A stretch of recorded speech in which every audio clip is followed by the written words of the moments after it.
Mis niños, buenos días, ¿cómo están? En esta mañana tan linda, con la bendición de Dios, vamos a iniciar nuestra clase del día de hoy de comunicación. Ponga bastante atención, ¿sí? Para que luego puedan desarrollar las actividades que se les ha dejado. Y ya saben, cualquier dificultad o preocupación en mensajería, ¿sí? Mensajería, por favor. Ustedes se conectan y allí me envían su preocupación. Muy bien, pongan atención. Cuando nosotros nos comunicamos, hablamos directamente con las personas para expresar nuestras ideas, nuestras opiniones, para hacer una exposición, ¿no? Y todo lo relacionado con un acto comunicativo. Las personas que nos escuchan, la persona que nos escucha, ¿sí? Claramente interpreta lo que nosotros le queremos decir. ¿Por qué? Porque nos está escuchando, hasta nos está viendo, está observando pues nuestros gestos, nuestros ademanes, ¿sí? Y es más fácil interpretar. Leo un cuento, declamo una poesía, ¿sí? ¿Qué sucede? ¿Qué sucede cuando yo utilizo el lenguaje escrito? ¿Sí? ¿Qué sucedería? A ver, ya no me están mirando, ya no están escuchándome. ¿Qué es lo que debo hacer para que ellos interpreten de la misma manera que si fuese una comunicación hablada mi mensaje? ¿Qué sería necesario en esa comunicación escrita? Para ello hay un conjunto de signos llamados signos de puntuación. Esos signos nos permiten al momento de escribir hacer las pausas repetitivas, hacer las entonaciones de preguntas, de exclamaciones, de pausas. De repente, tal vez cuando creamos el suspenso, ¿no? En nuestras palabras, todo ello nos permite hacer los signos de puntuación en la escritura. Por eso son muy importantes. En esta ocasión, ¿sí? En esta clase vamos a revisar, vamos a informarnos, vamos a aprender un poquito de uno de esos signos. Ese signo es la coma. La coma es uno de los signos más breves de puntuación, ¿sí? Indica una pausa, la pausa más breve. Es más breve que el punto, ¿sí? Entonces, ¿cuál es su objetivo? ¿Para qué utilizamos las comas si son pausas breves? El objetivo de las comas es reproducir la entonación del lenguaje en el plano oral por medio, ¿sí? Por ello es su importancia. Por ejemplo, fíjate la importancia de una coma. Observa los ejemplos. Si no coloco coma, digo, no espere, le digo a una persona, no espere. Pero si yo hago la pausa, le digo, no, espere. ¿Sí? En la primera oración le estoy indicando que se quede, que no espere. Pero sin embargo, en la segunda le digo, no, espere. O sea, ¿sí? Que no se vaya. Bien. Segunda oración dice, no queremos saber, simplemente es la afirmación, no queremos saber. Simplemente es un no rotundo. Pero en la segunda expresión, no queremos saber, ahí sí es afirmativo, o sea, sí quieren saber. ¿Se dan cuenta cómo se interpreta de diversas maneras si es que nosotros no colocamos la coma? ¿Se dan cuenta de la importancia de la coma? ¿Se dan cuenta que esa pausa breve sí tiene un objetivo especial que es el que puedas interpretar el mensaje? ¿Sí? Entonces, vamos a observar, vamos a ver, ¿sí? Las diversas clases de coma. De acuerdo a cómo lo utilicemos en la oración, a las comas se le ha dado una denominación. Tenemos comas enumerativas, explicativas, elípticas, hiperbática, vocativa, apositiva. Primera coma enumerativa. ¿Para qué nos sirve la coma enumerativa? Su mismo nombre lo dice, para hacer enumeraciones, sí, de objetos, de cosas, de elementos análogos. ¿Por qué dice elementos análogos? O sea, semejantes. Por ejemplo, una relación de verduras, una relación de aparatos domésticos, una relación de ideas, ¿no? Una relación de verbos, una relación de vegetales, etc. Por ejemplo, dice, yo leí libros, revistas, cuentos y periódicos. Dice, pero se utilizan antes de las conjunciones copulativas o disyuntivas. ¿Cuáles son las conjunciones copulativas? La vocal E, I, y las disyuntivas, la O y la U. Seguimos con los ejemplos. Recordamos, reímos, cantamos y lloramos en tu cumpleaños. Fíjense, estamos allí haciendo una numeración de acciones. C. Pintaste tu casa, vendiste los muebles y compraste nuevos artefactos. ¿Sí? Son diversos elementos, diversas acciones que están separadas, ¿sí?, por comas. O sea, se está haciendo allí una enumeración. Por eso ahí está su denominación, coma enumerativa. Siguiente coma. La coma explicativa. Fíjense dónde se van a colocar. Fíjense bien la colocación de las comas, ¿sí? De allí se derivan sus denominaciones. La coma explicativa, o también llamada aclaratoria, también llamada incidental, ¿sí? Se va a emplear para encerrar algún dato, ¿sí? Que precisamente te permita aclarar algo o simplemente no interfiera, ¿no?, en el contenido general de esa oración. Por ejemplo, yo digo, Claudia, como muchos saben, se encuentra de viaje. Yo podría haber dicho simplemente, Claudia se encuentra de viaje, ¿sí? Pero como quiero hacer una pequeña aclaración, ¿sí?, esta aclaración la coloco entre comas, ahí está, como muchos saben, lo he colocado entre comas. A esas comas se le denominan comas explicativas. Se colocan al inicio y al final de esa aclaración, explicación. B. El Perú, uno de los países latinoamericanos, está creciendo económicamente. Ahí estamos observando también a las comas explicativas, al inicio y al final de esa explicación, ¿sí? Fíjense bien la colocación, por favor. Siguiente coma. Coma elíptica. ¿A qué le llamamos coma elíptica? Observa, ¿sí? Observen el ejemplo para que te quede claro o para que les quede claro. Ricardo toca batería, Martín guitarra y José piano. ¿Sí? Esa coma las comas que ustedes están observando, reemplazan al verbo que anteriormente se ha mencionado. Observa. Si está reemplazando al verbo, sería lo siguiente. Ricardo toca batería, Martín toca guitarra y José toca piano. ¿Se dan cuenta el verbo que está reemplazando esa coma? Entonces, a esa coma se le llama elíptica porque reemplaza a un verbo que ya ha sido mencionado en la oración. B. Yo sé inglés. Tú, ahí está la coma, francés. ¿Qué quiere decir eso? Lo interpreto. Yo sé inglés, tú sabes francés. ¿Te das cuenta? De esa manera lo interpretamos. Por eso es su denominación, porque está reemplazando a un verbo. Siguiente coma. La coma vocativa. ¿A qué le llamamos coma vocativa? ¿Sí? En primer lugar, tenemos que saber que un vocativo es la persona, es el ser a quien nosotros nos dirigimos, a quien se dirige en esa oración. Por eso nos dicen allí que es aquella que separa a la persona a quien nos dirigimos en el discurso, es decir, al vocativo que no forma parte de la oración. Observa el ejemplo. Trae papá una película para ver. Díganme, ¿a quién nos estamos dirigiendo?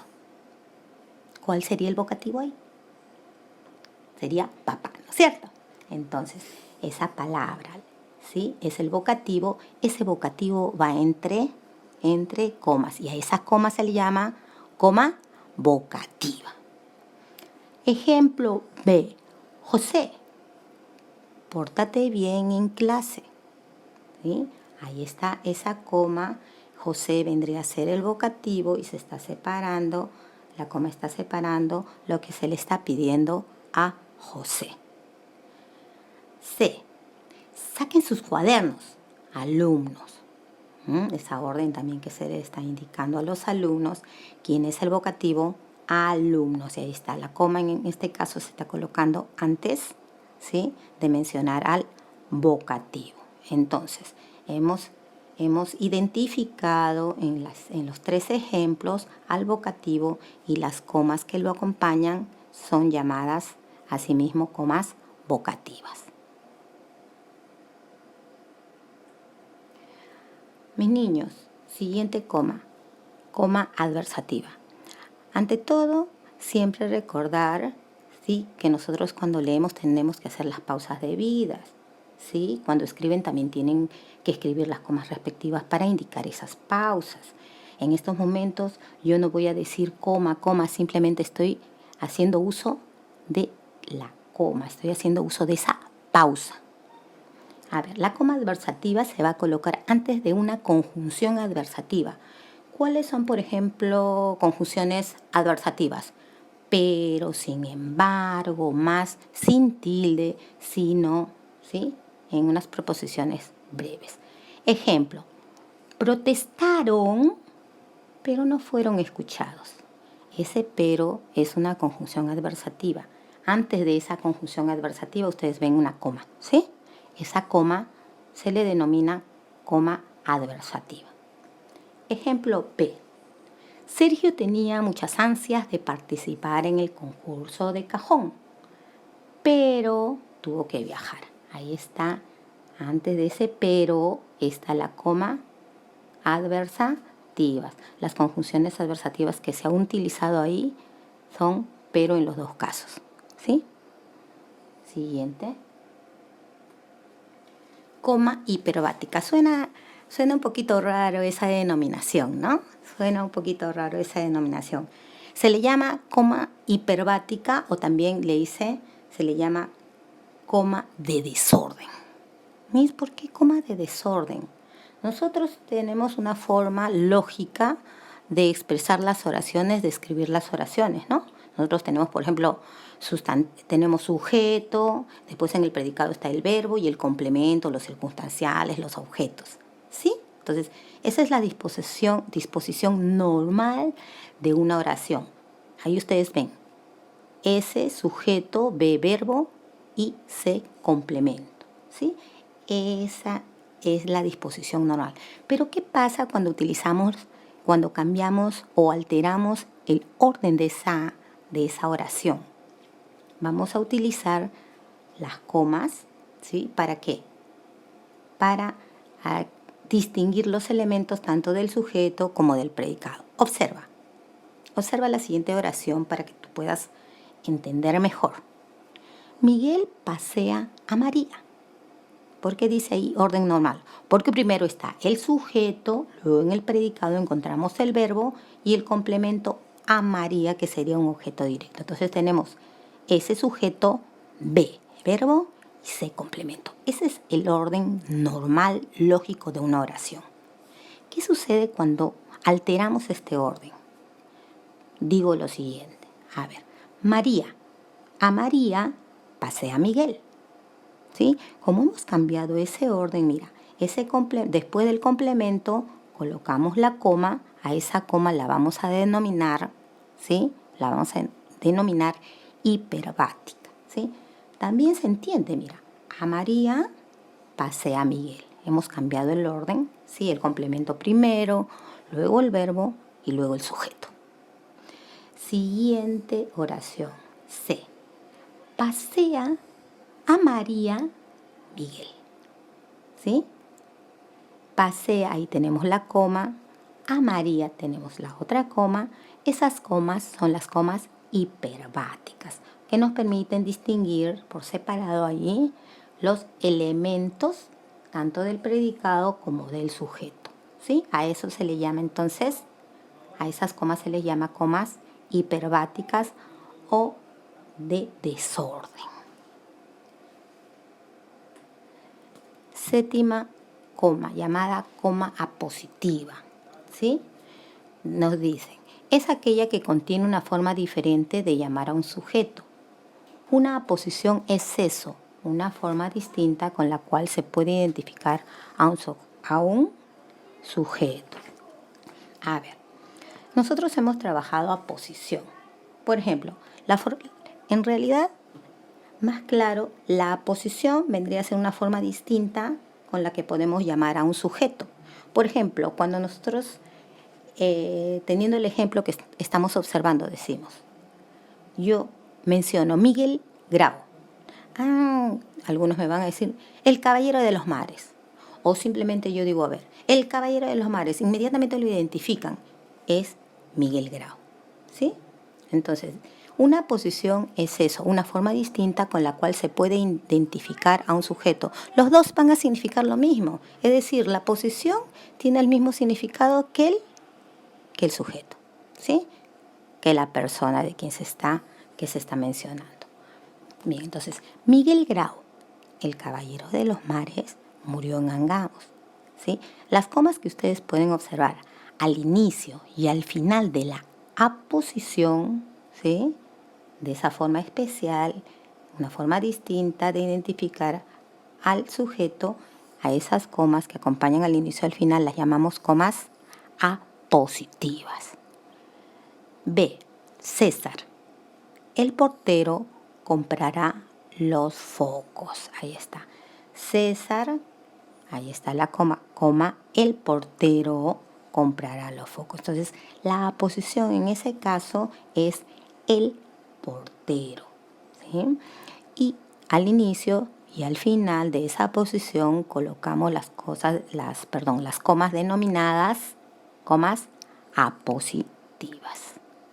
Listo. Vamos a hacer una pequeña práctica, ¿sí? A ver, dice, señala la oración que presenta coma apositiva.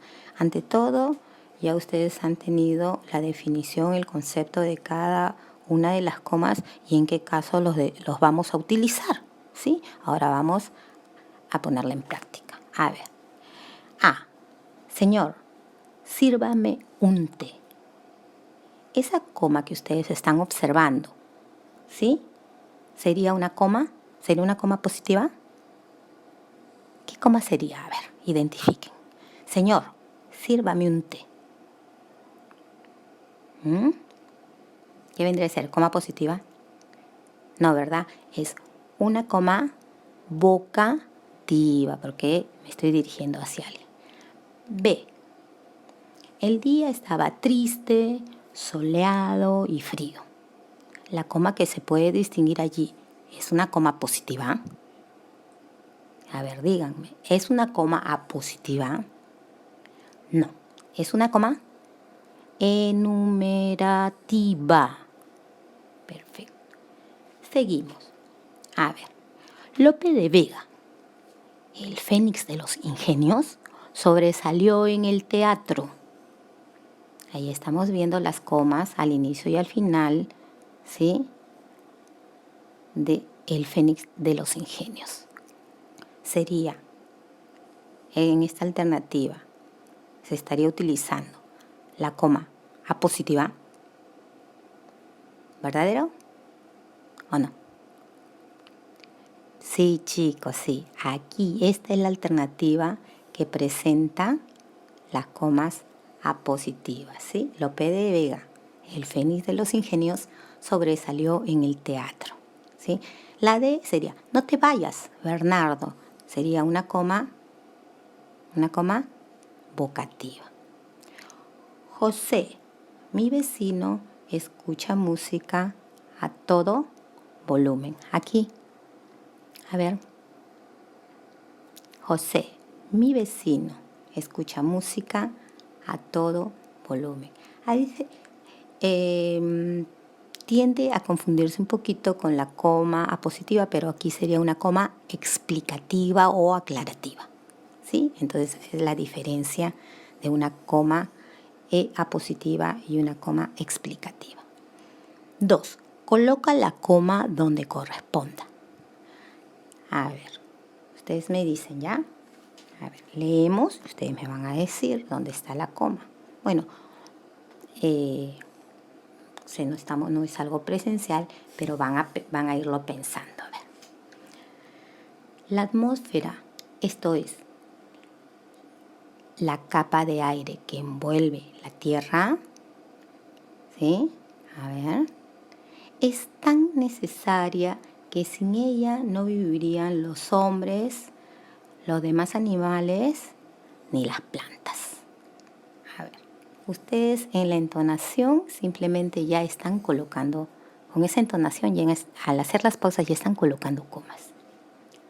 La atmósfera, esto es la capa de aire que envuelve la Tierra, es tan necesaria que sin ella no vivirían los hombres, los demás animales, ni las plantas. ¿Sí? Entonces, allí ya estamos colocando las comas. Simplemente, al mencionar, simplemente al leer y al hacer las pausas, ya hemos colocado las comas. A ver, colóquenlas ustedes, pero por escrito. Ya saben que la tarea, las prácticas, las tienen que hacer en su cuaderno. ¿Están bien, chicos? Ya les estoy enviando también su hoja de trabajo, ¿sí? A ver, practiquen, por favor, me envían, por favor, en mensajería, colóquenme allí, ¿sí? Las dudas, la preocupación que tengan. En mi mail, a veces solamente tengo capacidad para responder solamente 15 alumnos, por decir, ¿no? Y como son varias aulas, por favor, en mensajería, infórmenme, por favor. ¿Sí? Buenos días.